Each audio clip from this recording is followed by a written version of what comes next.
வணக்கம். வரும் லோக்சபா தேர்தலில் தமிழ்நாட்டில் திமுக கூட்டணி 29 தொகுதிகளில் உறுதியாக ஜெயிக்கும் என்று தந்தி டிவி கருத்து கணிப்பில் தெரிவிக்கப்பட்டுள்ளன.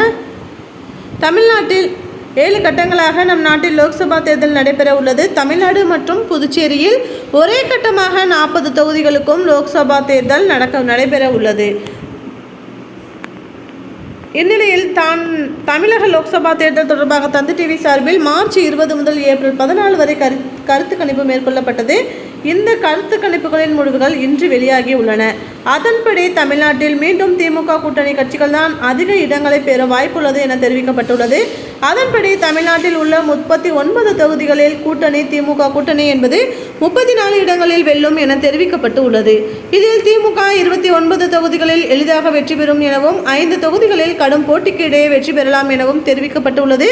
இந்த நிலையில்தான் திமுக மற்றும் அதன் கூட்டணி வேட்பாளர்கள் எளிதாக வெற்றி பெறும் 29 தொகுதிகள் என்னென்ன என்று பார்க்கலாம்.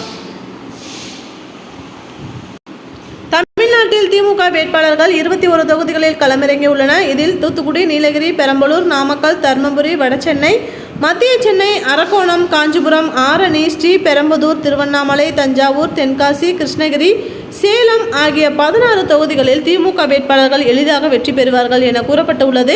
மேலும் தமிழ்நாட்டில் காங்கிரஸ் கட்சிக்கு 9 தொகுதிகள், புதுச்சேரியை சேர்த்தால் 10 தொகுதி உட்பட வழங்கப்பட்டுள்ளது. இதில் விருதுநகர், கடலூர், கரூர், திருவள்ளூர், மயிலாடுதுறை, சிவகங்கை, கன்னியாகுமரி ஆகிய 7 தொகுதிகளில் காங்கிரஸ் கட்சி எளிதாக வெற்றி பெறும் எனவும் தெரிவிக்கப்பட்டுள்ளது.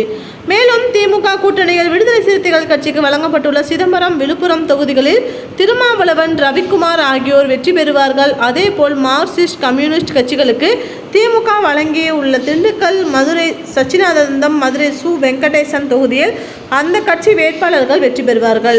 திமுக கூட்டணியில் இந்திய கம்யூனிஸ்ட் கட்சிக்கு வழங்கப்பட்டுள்ள நாகப்பட்டினம் தொகுதியிலும் வேட்பாளர் வி. செல்வராஜ், திருப்பூர் தொகுதியில் சுப்பராயன் ஆகியோர் வெற்றி பெறுவார்கள் என தெரிவிக்கப்பட்டுள்ளது. இந்த 29 தொகுதிகள் தான் திமுக மற்றும் திமுக கூட்டணி கட்சிகள் எளிதாக வெற்றி பெறும் தொகுதிகள் ஆகும்.